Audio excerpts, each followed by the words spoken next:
As the final voter registration weekend ends ahead of the expected provincial and national elections later this year, at a date still to be announced, some bold claims are being made about the potential spoils. The DA claims it has outperformed the ANC in both new registrations and those who have re-registered. Greg Krumbock is the DA campaigns manager, and he joins us to explain how they determined this. Good evening, Greg. Welcome to the program. Tell us why you say this. Good evening. Good evening, Emma, and good evening to your viewers. How do we get to those numbers? Right, so the voters' roll is made available to all political parties virtually every month. And so one is able then to compare the voters' roll from the previous one and look at the differences. Every single voter that registers or re-registers is registered in a voting district. And therefore one can track very easily exactly what the changes are from one roll to the next and see where they are. And the reason why we've come to this conclusion that we've got the lion's share of the newer registrations from late November last year to now, to January, is because most of the registrations, the overwhelming amount of registrations, came from DA voting districts, which are very, very strongly DA. So we're very enthusiastic about that. And we can then work out, because we have the 2021 election results, also from the IEC, what the DA got in those strong DAVDs where the registration has been heavy.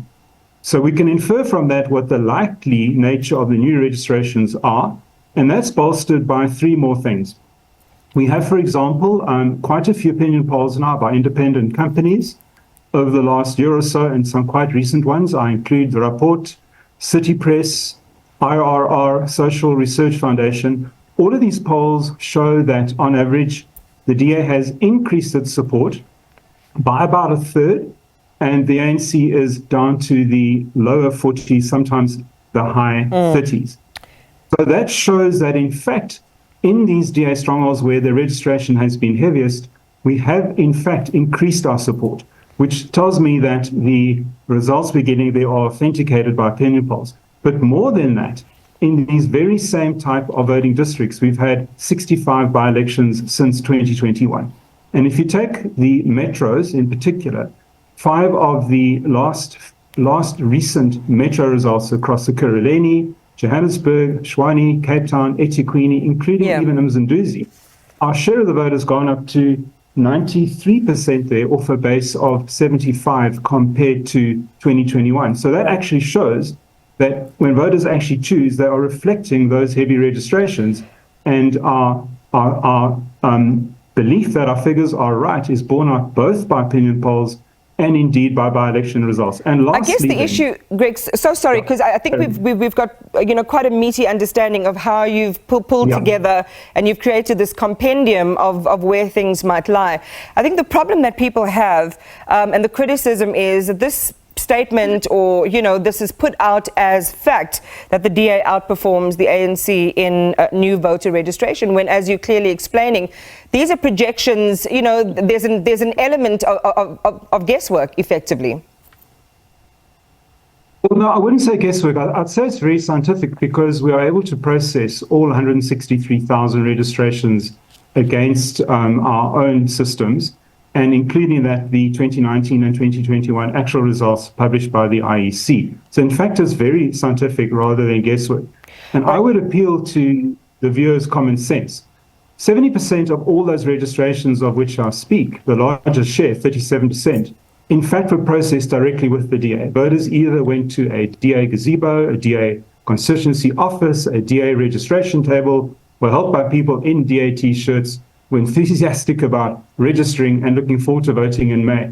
I think common sense would tell all your viewers that under those circumstances, it's very unlikely that they're going to be voting for anybody other than the DA. And that's why I believe those figures are very correct.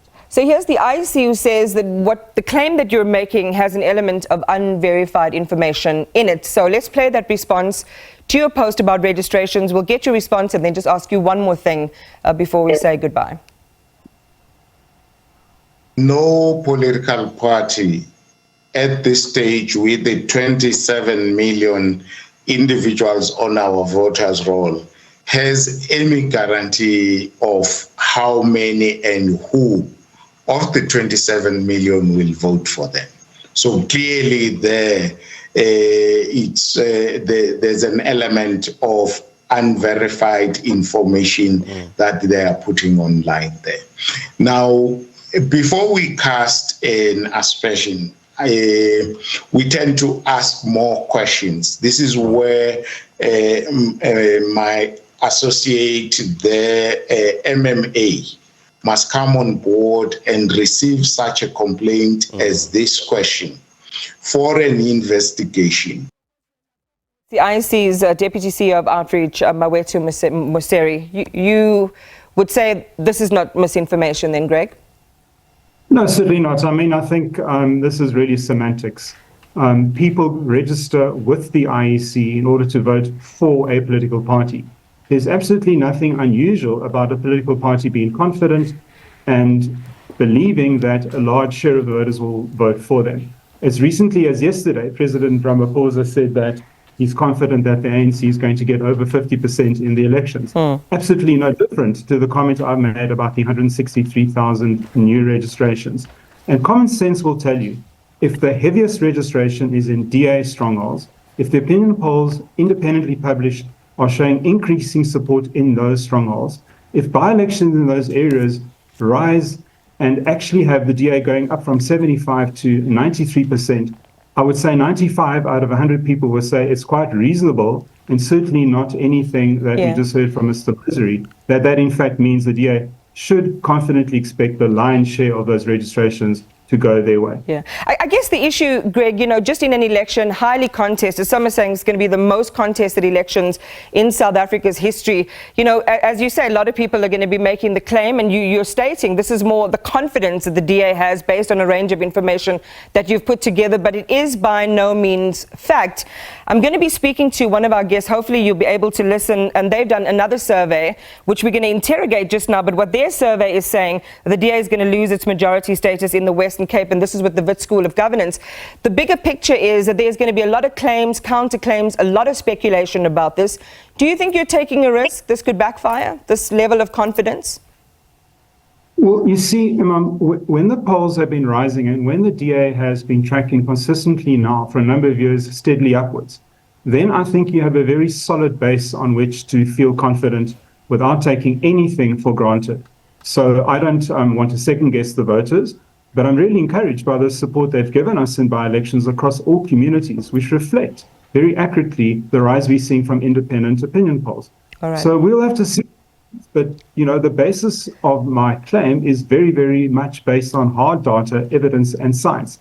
And I think if you look at the by-elections where we're getting up to 98.6% recently in a recent Gauteng by-election, that does seem to indicate that we are rising very rapidly and that we should be well placed to do well. As far as the Western Cape is concerned, I'd love to see that research. Our research tells us we are strong and we're doing well, particularly in registrations, particularly online. That is why so many people are leaving the rest of and sending to the Western Cape. It's a success story. Okay, Greg. Well, it's a battle of the research, and the public will have to decide for themselves. They certainly will decide come voting day. Thank you for your time. We appreciate it. Greg Krumbock is the DA's campaign manager. We'll have more, as I say, a little bit later on this particular discussion.